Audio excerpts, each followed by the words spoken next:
Hi everyone and welcome to my YouTube channel MBA Pathshala. इस तरह की वीडियोस बहुत लोग डालते हैं, ठीक है। तो एक होता है ना कि एक स्पेशल मैसेज देने के लिए वीडियो है, ठीक है।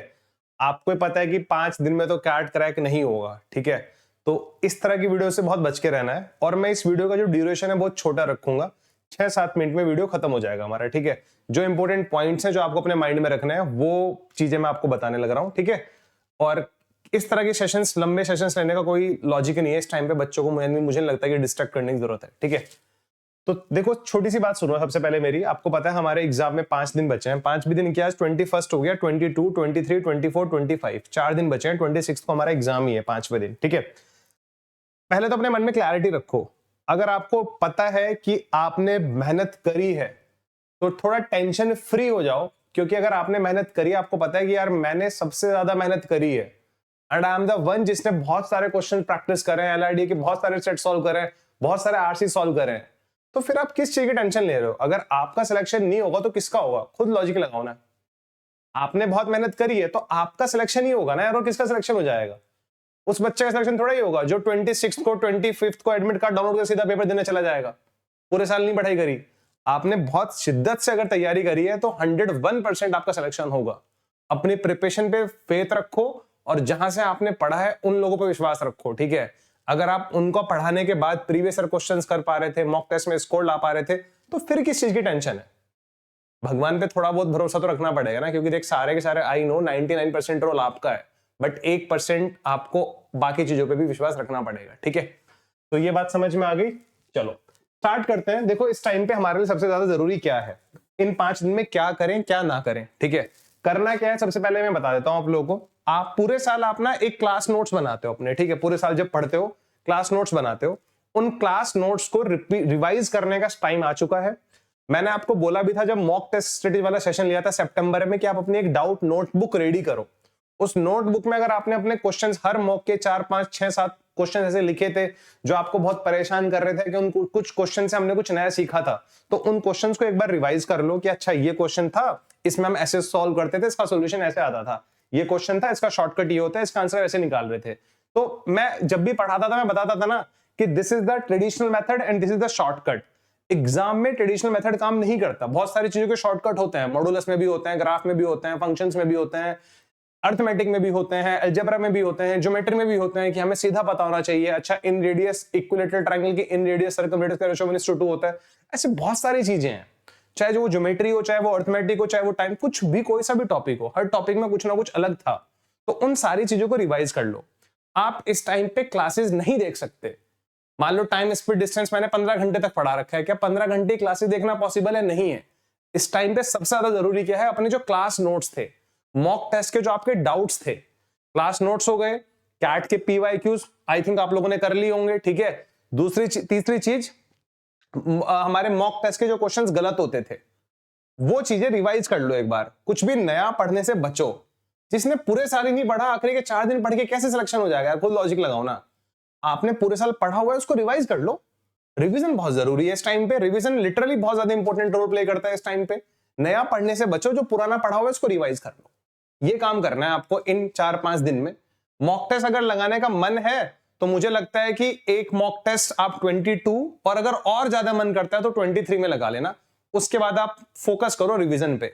ये मॉक टेस्ट के जो क्वेश्चंस गलत होते थे, आने के बाद भी गलत होते थे, उनको दोबारा करो कि ऐसे ये क्वेश्चंस कौन से थे मॉक टेस्ट के जो टॉपिक मैंने पढ़ा हुआ था फिर भी गलत कर देता था।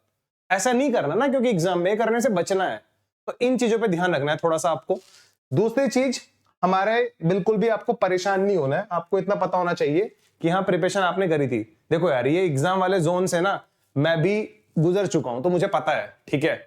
जब मैं नया नया टीचिंग में आया था, मैं तब भी कैट का पेपर देने जाता था, तब मेरे पे और प्रेशर आता था कि एज अ फैकल्टी कैट देने जा रहा हूं, ठीक है। तो प्रेशर रहता है, वो चाहे मैं भी हूं चाहे आप भी हो, हम सब पे प्रेशर रहता है जब हम किसी चीज को लिटरली प्रिपरेशन करके जा रहे होते हैं। बिना तैयारी के कोई बच्चा कैट देने जाएगा, उसको क्या टेंशन होगी? टेंशन ही तैयारी वाले को है, और होनी भी चाहिए। बस उस इतनी टेंशन नहीं ले लेनी कि हमारा पूरा पेपर ही खराब हो जाए, ठीक है। बच के रहना है, थोड़ा सा डिस्ट्रैक्शन से बचो, इन सब चीजों से बच जाओ। फालतू चीजें इधर उधर मत देखो, कोई भी फालतू की एडवाइस किसी की मत सुनो। ऐसे लोगों से बचो जो लोग आपको डिमोटिवेट करते हैं, जो आपको हमेशा नीचे दिखाते हैं, ठीक है। ऐसे लोगों से बचो। एंड एक चीज और ध्यान रखना, ठीक है, एग्जाम वाले दिन अपने एडमिशन सेंटर पे वो पहले वाले पहुंच जाना। वैसे लास्ट मैसेज में दूंगा आप लोगों को, 2-3 मिनट की वीडियो उस दिन भी आएगी आपको 25th में, ठीक है। फालतू की चीजों से बचो, मतलब अपना कंसंट्रेशन सिर्फ ऐसे रखो, बिल्कुल होता है ना जैसे तुमने देखा होगा घोड़े को देखा है कभी, उसके बराबर में बांध दिए जाते हैं ताकि वो फिर सामने देखे।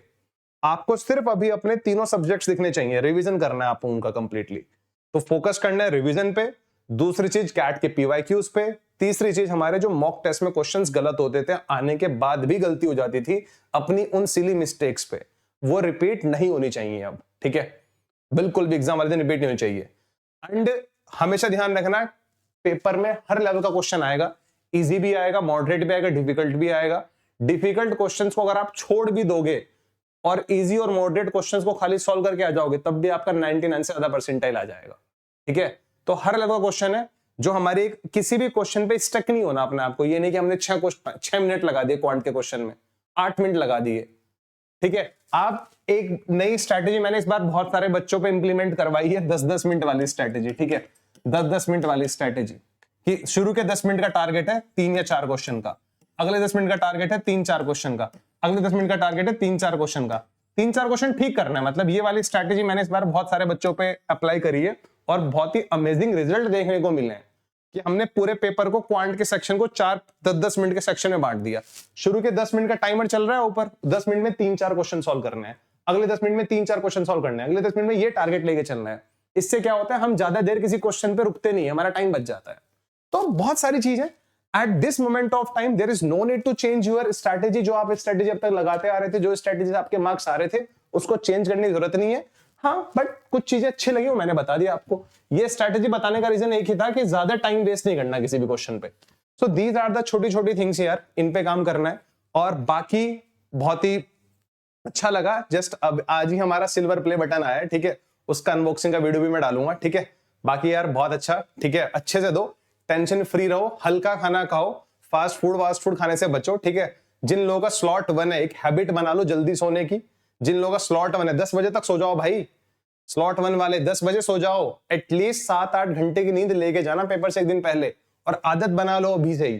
3-4 दिन अभी है ना, जल्दी सोना शुरू कर दो। डेली 8 घंटे 9 घंटे की नींद लो, माइंड को रिलैक्स करो, और फिर उठ के फिर रिवीजन, ये काम करना है, ठीक है। आई थिंक कुछ चीज आपको अच्छी लगी होंगी इस वीडियो में, तो कुछ और अच्छी भी नहीं लगी होंगी तो इनको इंप्लीमेंट करो, डेफिनेटली सारी चीजें आपको हेल्प करेंगी, ठीक है। मिलता है फिर नेक्स्ट वीडियो में, तब तक के लिए bye bye, take care guys, bye, ठीक है, थैंक यू।